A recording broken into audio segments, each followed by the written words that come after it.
Баткендин 3 айыл аймагына өзгөчө кырдаал режими киргизилди. Облус өкүлчүлүгү тараткан маалыматта Баткен районунун жарандык коргоонунун башчысы аким тарабынан Аксай, Ак Таттыр, Самаркандек айыл аймактарына өзгөчө кырдаал режими киргизилди.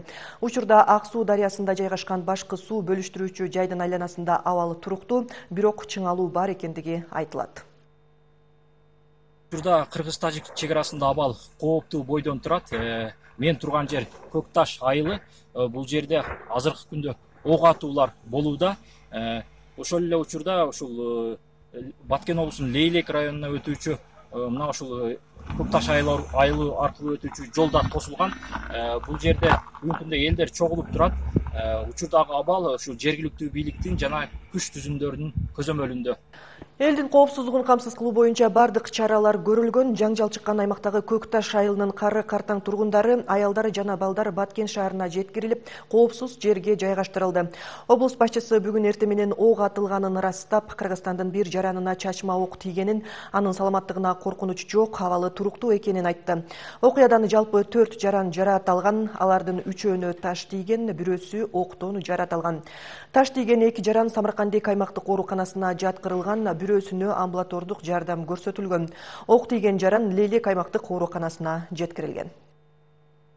Коопсуздук сакташ үчүн биз дагы аларды, айылдагыларды машина таап, жанагында бусиктерди выделять этип, азыр безопасный местолорго көчүрүп атабыз. Алардын бардыгын бул биринчиден, экинчиден жанагында бирин-серин ок атуулар болгон. Ал боюнча жанагы ички иштер министрлигинин башкармалыгы иштеп атат бул жерде.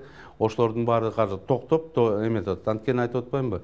Жанагындай провокационный күчтөр бар да, ошолор жанагындай ситуацияны алып келип атышат. Жаракат алгандар боюнча баардыгын скорый помощь менен больницаларга жеткирдик. Алардын баардыгы жардам көрсөтүлүп атат. Буйруса ал жерде көзөмөл күчөтүлгөн системада иштешип атат. Эске салсак, кече күнү түшкө жуук Баткен районунун Аксай айыл аймагынын Көкташ айылына жакын жерде Ак Суу дарыясынын Головной аттуу суу бөлүштүрүүчү жайында тажик тарап электр мамысына видео байкоо камерасынын экинчисин орнотуп жаткан учурда аларды Кыргызстандын чек арачылары токтоткон.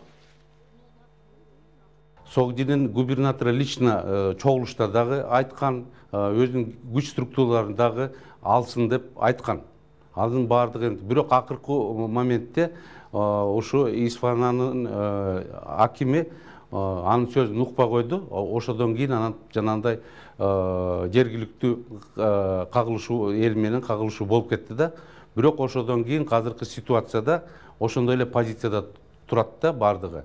Ошон үчүн биз азыр сүйлөшүү жолуна түшөлү деп атабыз. Бирок реально сүйлөшүүчү боло элек. Анткени только мобилизационный, анан жанагындай общественный охрана жумуштарын кылып атабыз.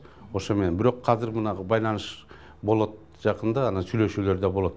Бирок позициянын баардыгы эмне себептен ушуга жанагындай ситуация болгонун биз дагы билишибиз керек да. Напряженный ситуация ошо головной деле болуп калды да.